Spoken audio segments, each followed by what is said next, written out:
I guess now you can live to 130, 140, 150. Well, I mean, for some reason, we've been paying people to that age. You're not going to believe what those just found out about Social Security. You wonder why your checks are struggling. You wonder why you haven't got a raise. You wonder why Social Security seems broke. Well, my gosh, we've been giving money to people that are 140 years old. Unbelievable. We're going to talk about that story and what's been exposed there. Also, remember the activist judges that are silencing and trying to stop Trump. Well, just like we thought, there's ties to the bigger players. We're going to talk about this judge and how he was appointed, again, by one person, which is going to be Biden or Obama, and then turns around and tries to stop the will of people of 77 million. Well, it's not just him. It's the people behind him. We'll talk about how much money he's made. It's been really unbelievable. And also, Trump does the unthinkable. He says, well, we can keep helping Ukraine. And he says it in a way that I think is so awesome. Instead of giving money, instead of giving arms, he says, look, put your money where your mouth is, Europe. You buy the stuff from us, and you can give it all you want. But you're going to buy it from us, and we're going to have an arms deal. And then, therefore, if you choose to give it, no big deal. But we've made our money. That was a huge move, and I think a great move. And here's something else. Here's what we are missing in the whole thing. What did I tell you? It's almost like a big lie and con job. Europe has been buying fuel and fertilizer still from Russia to this day. Still knowing they need that trade.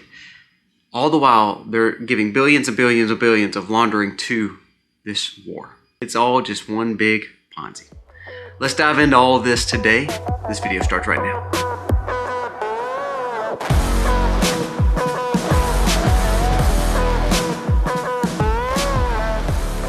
Hey guys, welcome to The Max. Thank you so very much for being here today. If you are new to the channel, please go down here, press subscribe, ring the bell. Give us a thumbs up or a thumbs down, that's okay, but let us know what you think about the content of today's video. We hope that you are enjoying our content. Again, we have 3 channels, The Max, and then my wife's channel, The Max Life, where she talks about things in her perspective, again, as we try to live sustainable. And then we have our last channel, Life at Colby Mac. Now, we don't post a lot on there, but the things that we post are dealing with the kind of the behind the scenes of this channel, how we do this sustainable living. So go check those channels out. Now let's jump into the stories of the day. First, let's talk about Social Security.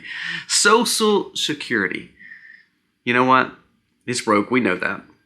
We know there's problems. We know they've been raiding it, and it should be funded and redone for the younger generations. Well, let's go back. We're talking about the younger generations and saving the younger generations. Some of our older generations are living off of it. But what we don't realize is how old are we living off of Social Security? Did you think that you could make it to 140, 150 years old? Well, I guess you can now because Social Security has been paying out people who are that old. Listen to this.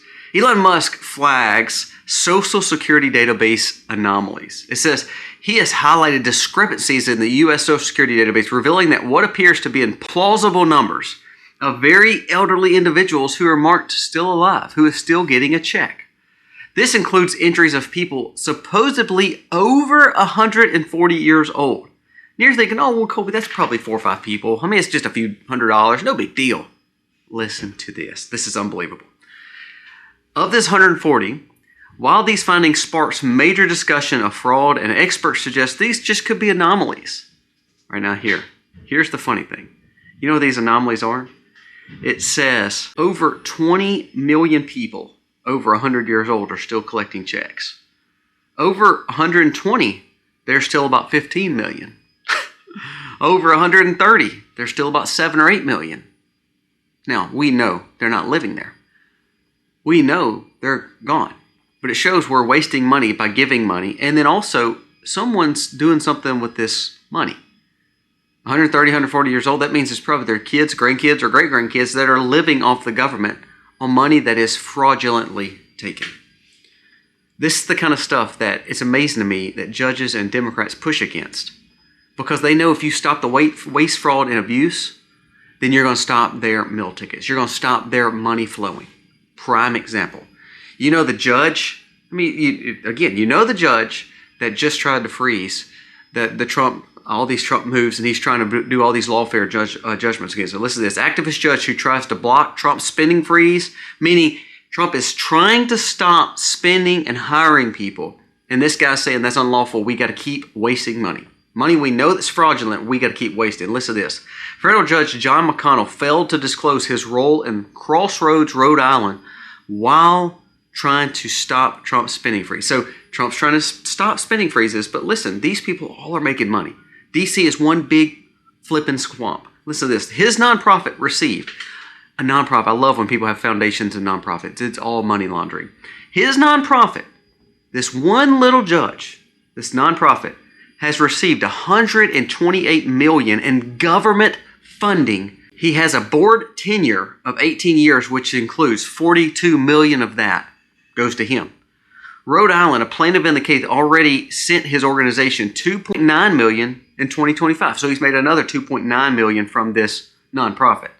The judge ordered federal funds to keep flowing to the states and coincidentally to his own nonprofit. So the money that he's telling you got to keep sending because it's legal and fraudulent, but we have got to meet the obligations that these administrations have done before. Trump, you can't stop this money. What people don't realize, if they dig into his story, he's the one profiting off the money. Already $2.9 million. And what is it? It's February 17th, and he has made $2.9 million of taxpayer money after making 42 over the last few years. And his foundation, his nonprofit, $128 million of government funds fraudulently going to this. I mean, nobody even knows what this fund does. This is how much waste is in our government. What actually he's doing, he's ruling on a law that actually benefits him. Isn't that amazing? Doesn't that sound like Congress? That they rule on laws that actually benefit them? That's why every one of them make $180,000, $200,000 a year, which is a good income, but are multimillionaires. This judge probably makes $100,000, $150,000, maybe. But then he has a foundation that's worth hundreds of millions of dollars. This is corruption. Let's go back to the Social Security, just like we were just talking about. So we have 140-year-olds getting it, 150-year-olds getting Social Security. I mean, they're still alive, I guess. I mean, they found the fountain of youth. Then we have this judge who is trying to stop you from getting waste done, meaning he wants to make waste just keep on flowing so he can get it. Now listen to this. You know how many recipients receive Social Security? Last year, it was done as eligible numbers of Social Security recipients, meaning how many people live in America that can absolutely get Social Security at some point in their life. 394,943,000. Almost 400 million people. Wait. What we don't realize, though, is how many people are in America? 334 million. So there's around 65 million recipients of Social Security that is not literally alive and citizens of America. There's 334 million people living in America right now, and somehow there's 394 million recipients, almost 400 million that can get Social Security and claim upon it. From 0 to, I guess, 150. So you tell me there's not fraud in our system. We need to rework the system because what we see is what's been exposed again is corrupt people getting money from ours that we work hard for, along with the fact that our systems are broken. This is why we have to dismantle it and start it over. Now let's keep on going. Two ploys that Trump let out this week. And what Trump does, Trump is very good at marketing.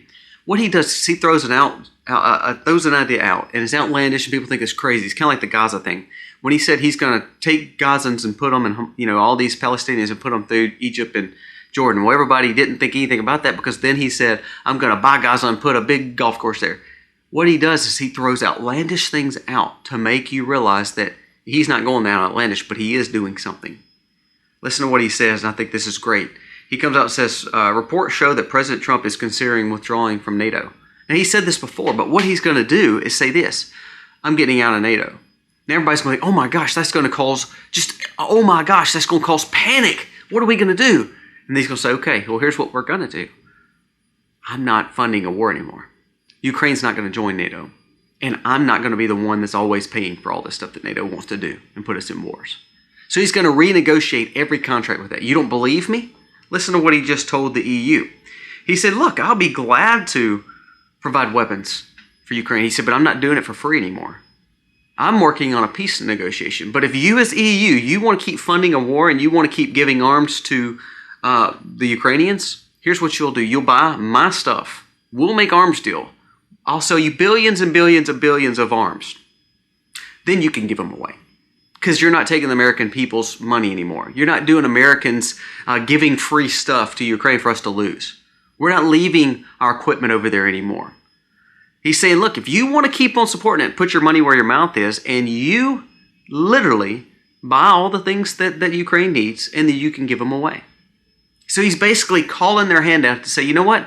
I'm tired of you bringing us into wars and you making us pay for things through NATO and making our administrations and our American people fund all this stuff. Let's put your money where your mouth is and you buy all the things that they say they need. Because Ukraine, Zelensky came out yesterday, he says, I'm not going to agree with any negotiation. Who cares what Zelensky agrees to or not? He has no dog in this fight. He is the leader of Ukraine, but he is just a puppeteer of money. He even said, look, we need $250 billion. America needs to give us $250 billion. This guy is just yapping his mouth and he has no idea, no bearing of actually what's happening. What they've told him is, look, we're going to let the big boys talk and you go sit at the kiddie table. So Putin and Trump are trying to negotiate this, but here's the kicker. Ukraine cannot do it without our money. So Trump comes out and says, I'm pulling out of NATO and you can buy stuff to give to Ukraine from now on. Now, does those things happen? It could. We could pull out NATO, but what he's trying to say is we got to quit playing games, and I'm not going to allow the American taxpayer to keep funding stuff that they shouldn't be funding. And money that so far no one's even found, $102 billion that supposedly were sent to Ukraine. So what he's saying is you put your money where your mouth is, Europe and NATO countries. If you want to keep supplying Ukraine and keep wearing your I stand with Ukraine flags, even the Democratic leaders, which is kind of funny, he's saying, look, you buy the goods, you pay for them. You pay American taxpayers back for the money that they're actually giving to the Department of Defense to build these things. And you pay them back, you give us money, build our economy, then you can give all the weapons you want. I think that's absolutely huge. Because remember, it's all a scheme. What we don't realize, Ukraine, while they're supporting Ukraine, the European Union, Europe could not grow crops and could not heat the homes of the European countries without Russia. There's a new story that came out that says, even despite this, even despite being in war against them, even despite to act like they hate Putin and all this, without Russia, European countries would starve because they need their fertilizers, and they would freeze because they need their oil. And that's what Trump was trying to say. He said, you're living off of them. He also told him, he said, I will stick tariffs on you, European Union and NATO, because you're not buying our fuel. You're buying the fuel of the people that you're in war against. Now, does any of that make sense? This is why I get perturbed, because I hear that Social Security is paying 150-year-old people that's not alive. An extra 65 million people are getting recipient payments, and there's not even that many people in America. And now we're seeing money that has been given to these countries and NATO and to fund a war that basically without Russia, they could not survive. Their people would starve and freeze. This shows that there is a deep swamp, just like this judge, who has got $128 million over the last few years in payments. You wonder why he doesn't want the corruption to stop. Because he's getting paid by the corruption. His high and mighty lifestyle is not $100,000. It's millions and millions and millions of dollars. See, that's what's so crazy. Zero Hedge came out with an article that said, D.C. is fixing to be in a recession.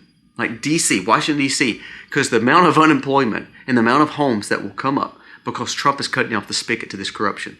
And Doge is doing a good job of it. Now, is that going to solve all our problems? No. But what it's doing, it's showing that we are starting to get our handle on our money. And starting to get a handle on truth. When people want to keep paying into corruption, when people want to keep doing fraud payments, that means they're getting those payments, like the judges, like the Democrats. They're all saying, oh, no, you can't do this because we're getting money off this. Hey, I'll tell you, some Republicans are doing it too. Lindsey Graham's one of them. What about the one, what's the little trippy guy from Texas, the congressman? Same way, making crud loads of money off the Department of Defense, off insider trading.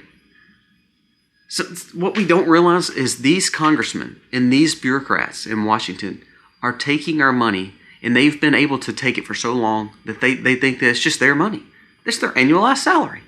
To take money from lobbyists or take money from trading or take money from all this stuff, and absolutely it's not.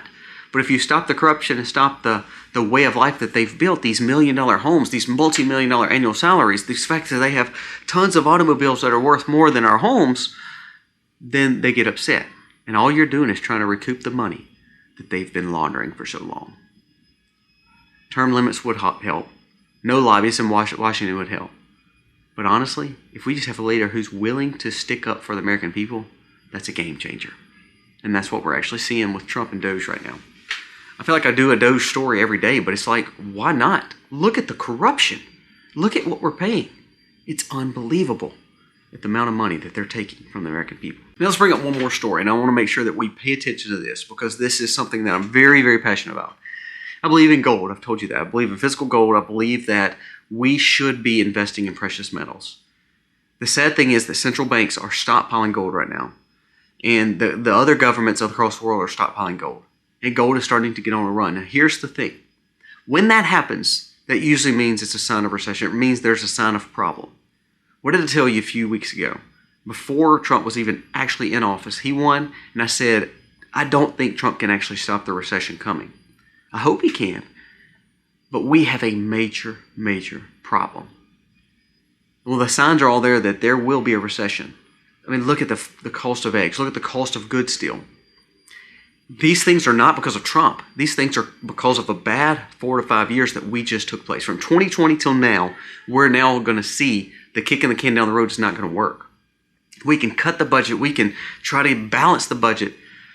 But remember, this first quarter was the most deficit we've ever had in the last 5 years.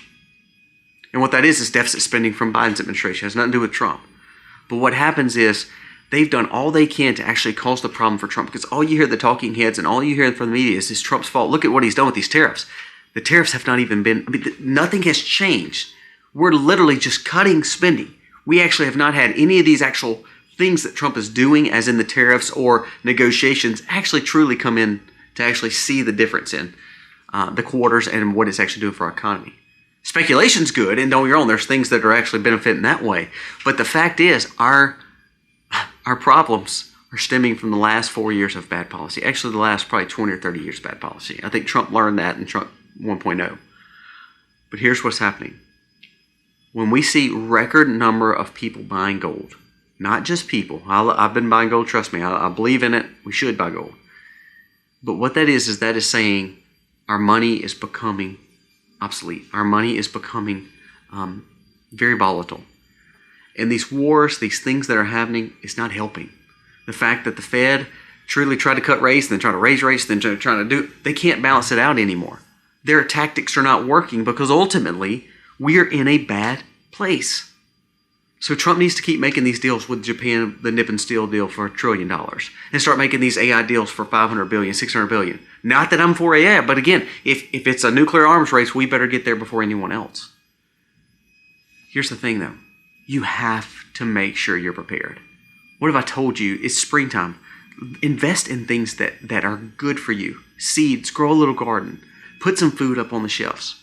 Buy some gold if you can. Buy some gold stocks, some mining stocks. Things that we believe in as Americans that could benefit Americans. Because what we're going to see is some tough times, not because of what Trump's done, but because of the frivolous policies of the last 50 to 60 years in all truthfulness. When we moved off the gold standard, we started going down a hill. And now we're going so fast down a hill that I don't know if we can stop it, even with good leadership in Washington. Good things are happening, but never take your eye off the prize to realize that you have got to prepare and you have got to make sure that you are being wise with your money and wise with spending and wise with buying, because we're seeing this economy is still on the fritz. And when you see the Fed and you see countries, China including, not only buy precious metals, but to stockpile gold, this is a major sign, a telltale sign of a bad economy. Listen to what Rand Paul just said. He said, I want to audit Fort Knox. You're starting to hear that go viral. Zero Hedge started it. Elon Musk has come along with it. Rand Paul has too. Why do we need an audit of Fort Knox? Well, first of all, we need to know that we actually have the gold that we say we have. But I think what you're actually seeing is people who know and understand economics, the true economics, not this fiat currency, not this new way of money, but true worth. realize we better have the gold. And we better make sure that we're ready for tougher times, because tougher times will come. The only way our dollar is going to stay strong is if we base it on mining operations and precious metals, building our independence up with our energy and with our oil to stay the superpower of America. South Korea came out and said, we're fixing to invest into GPUs and going for the AI race. Listen to what he said. He said, this is no longer about private business. This is no longer about innovation. This is nation against nation, country against country, and the race is on. The dangers of what is coming with AI. Automation just took out another 30 to 40,000 people that ride garbage trucks and waste management. Took them out. They don't need them anymore. You're going to see the tech world encapsulate some of these things because of AI. So if we start losing jobs, we don't have the gold to back our money. We see the volatility across the world with AI. What is next for America? The coming crisis is here. And it's all because we have kicked a can down the road and borrowed too much money that we can't pay. And now we're in deficit spending. And just to get back on top of it, we've got to cut $2 trillion. Can we do it? Elon and them are up to about $102, $103 billion. That's great. I mean, we've realized some payments that Biden's done. That's great. But we have a lot to do to try to balance a budget and get back to 3 or 4% off our yearly spending and basically cut $2 trillion off our deficit. Pay attention to these stories. When people are buying gold, there's a reason. And you need to pay attention to that reason, because what it's telling us is it's not all cupcakes and rainbows from here, and we may hit some tough times. Guys, thank you so much for watching today. I don't want to discourage you. What I want to do is open your eyes to things that are going on, like the bad payments, like the fact of corrupt judges, like the fact of bureaucrats, but also like the fact that prepare, because things are getting better, but there's a long road ahead of us, and we need to be ready for it. Guys, thank you so much for watching.